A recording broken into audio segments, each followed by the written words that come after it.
حضور کی بارگاہ میں بیٹھے تھے کہ بدو آ گیا دیہاتی، نبی کریم علیہ السلام اس سے فرمانے لگے یار کدھر آیا ہے؟ کہنے لگا حضور زیارت کرنے۔ حضور کا دریائے کرم جوش میں آ گیا، جب آ گئی ہے جوش رحمت پہ ان کی نظریں، پھر جلتے بجھا دیے، پھر روتے ہنسا دیے۔ نبی کریم علیہ السلام نے فرمایا اس سے، دیکھنا حضور نے خود فرمایا، خود نبی کریم حضور فرمانے لگے چل تو آ ہی گیا ہے نا، اس طرح کر کچھ مانگ لے، اب تنگی یہ داماں پہ نہ جا، اور بھی کچھ مانگ ہے آج وہ مائل بکرم، اور بھی کچھ مانگ، اور کون دیتا ہے دینے کو منہ چاہیے، دینے والا ہے سچا ہمارا، چل مانگ لے کچھ۔ کہنے لگا حضور واقعی مانگ لوں؟ دیہاتی تھا نا، بدو تھا، یہ جو سوچ سوچ کے چلتے نا بیچارے اسی طرح رہ جاتے ہیں۔ کہا واقعی؟ حضور نے فرمایا تجھے شک ہے کوئی؟ کہا جو ہے مانگ لے۔ بندہ بدو تھا، بس لیمٹ تھوڑی تھی، تھوڑی لیمٹ تھی، حضور نے فرمایا مانگ۔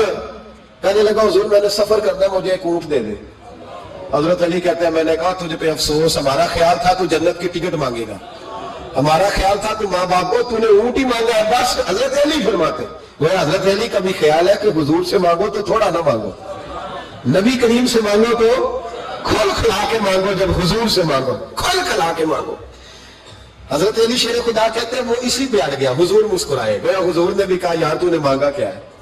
میرے محبوب نے ایک اور کرم فرمایا، کہا چل اونٹ تجھے دیا، کچھ اور بھی مانگ دے، چل کچھ اور، اب تنگی یہ داماں پہ نہ جا، اور بھی کچھ مانگ ہے آج وہ مائل بات آ، چل مانگ۔ اور حضرت علی کہتے ہیں میں نے کہا اب سیانا بنے گا، اب یہ کہے گا حضور 7 نسلوں کی جنت، تو حضور نے فوراً عطا کر دینی ہے۔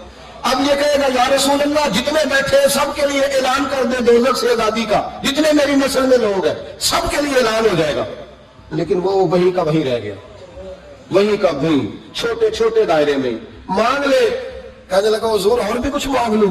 اونٹ تو میں نے لے لیا ہے، فرمایا چل مانگ لے، بندہ ہی چھوٹا تھا، یہ جو کہتے ہیں نا دے کچھ نہیں سکتے، اصل میں اتنے ذہن ہے بیچاروں کا، صحیح کوئی نہیں تو انہیں کیا پتا کیا کیا ملتا ہے، یہ تو اس سے پوچھے نا جس کو ملا ہے، اور جن کو ملا ہے پھر کمال ہی ہو گئی ہے، کھول کھلا کے ملا ہے۔ اور میرے ایک استاد تھے، ان سے ایک شخص نے کہا کہ حضور فلانا مولوی جمعے پہ کہہ رہا تھا حضور کچھ نہیں دیتے، فرمانے لگے اسے ملا کچھ نہیں نا، ہم سے آ کے پوچھے ہم کیا تھے، میں گلیاں دا روڑا کوڑا تے محل چڑھایا سائیاں، ہم سے پوچھے جنہیں ملا ہے اور کس طرح ملا ہے۔ نبی کریم نے فرمایا اور مانگ لے۔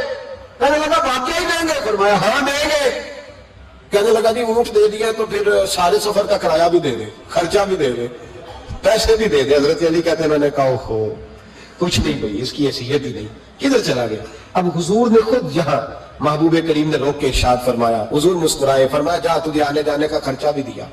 اب ذرا لفظ سننا، حدیث طبرانی ہے، محبوب فرمانے لگے تجھ سے تو حضرت موسیٰ کے دور کی وہ بوڑھی اچھی ہے، خود حضور فرما رہے تجھ سے تو جناب موسیٰ کے زمانے کی وہ بوڑھی۔ حضور کون سی بوڑھی؟ صحابہ کہتے ہیں ہمارے کان کھڑے ہو گئے، یا رسول اللہ کون سی بوڑھی؟ ذرا مزار کی برکت دیکھیں۔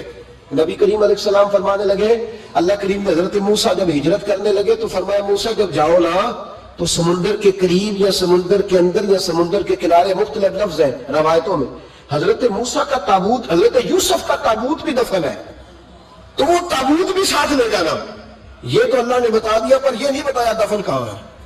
حضرت موسیٰ ڈھونڈتے رہے تو ڈھونڈنے کے بعد عرض کی مولا یہ بھی بتا دیں وہ کہاں ہے؟ فرمایا نہیں، وہ آپ نے خود ہی ڈھونڈنا ہے۔ حضرت موسیٰ ڈھونڈ رہے ہیں کیا؟ مزار۔ کیا ڈھونڈ رہے ہیں؟ کس کا؟ حضرت ہاں الحمدللہ، یہ سنت اللہ نے ہمیں دی ہے۔ ہم جا کے پوچھتے ہیں بتاؤ حضرت خواجہ نور محمد مہاروی کا مزار کدھر ہے؟ ہم سائی وال کھڑا کے پوچھتے ہیں کہ پاک پتن شریف جانا ہے، راستہ کون سا جاتا ہے؟ یہ نبیوں کی سنت اللہ نے ہمیں دی ہے، ہم یہ کام کرتے ہیں۔ حضرت موسیٰ ڈھونڈ رہے اور ڈھونڈتے ڈھونڈتے فرمایا مل نہیں رہا تھا، لوگوں سے پوچھا بھی کہاں ہے، اور یہ بھی اللہ کی حکمت ہے، اللہ تو اپنے نبیوں کے سامنے سارے پردے کھول دیتا ہے، یہ بھی حکمت ہے۔ کہاں ہے مزار؟ لوگوں نے کہا حضور ایک بوڑھی اماں ہے، بڑی بوڑھی، اس کو پتا ہے۔ فرمایا بلاؤ، اماں کو بلایا، کہا زیادہ بوڑھی ہے تو حضرت موسیٰ کہنے لگے چلو خود چلتے ہیں اس کے پاس۔ حضرت موسیٰ خود آئے، کس کام ہے؟ اللہ آپ کا بھلا کرے، اللہ کرے آپ کو یاد رہ جائے یہ باتیں۔ مزار شریف کا پتہ کرنے آئے، آ کے اماں سے کہا اماں حضرت یوسف کے مزار کا پتہ؟ کہنے لگی بالکل پتہ ہے۔ کہا پھر کہاں ہے؟ کہنے لگی ایسے مفت نہیں بتا دوں، مزار کا پتہ بتانے میں پیسے لگتے ہیں، کوئی مفت نہیں بتایا جاتا. ولی کے مزار پہ جانا کوئی معمولی بات ہے؟ ایسے ہی بتا دوں. حضرت موسیٰ کہنے لگے اماں میں نے تابوت نکال کے ساتھ لے جانا ہے. بتاؤ. اماں کہنے لگی میں یہ حضور فرما رہے ہیں, یہ طبرانی ہے. نبی کریم علیہ السلام نے فرمایا بتاؤ. حضرت موسیٰ کہنے لگے بتاؤ. کہنے لگی پیسے لگتے ہیں پھر بتاؤں گی. کہا کیا دیتی ہو؟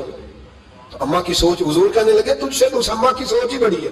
اماں کی سوچ دیکھیں. اماں کہنے لگی موسیٰ اگر حضرت یوسف کے مزار کا پتہ بتاؤں گی اس شرط پر کہ جنت میں مجھے وہ والا مکان چاہیے جس کے پڑوسی حضرت موسیٰ علیہ السلام ہو. ختم ہو گئی بات. رکھو یہاں قیمت تو لے لو مزار کا پتہ. لوگ سمجھتے ہیں مزار کوئی معمولی بات ہے. کوئی معمولی لوگ ہے صاحب, یہ بہت بڑی بات ہے مزار کا پتہ.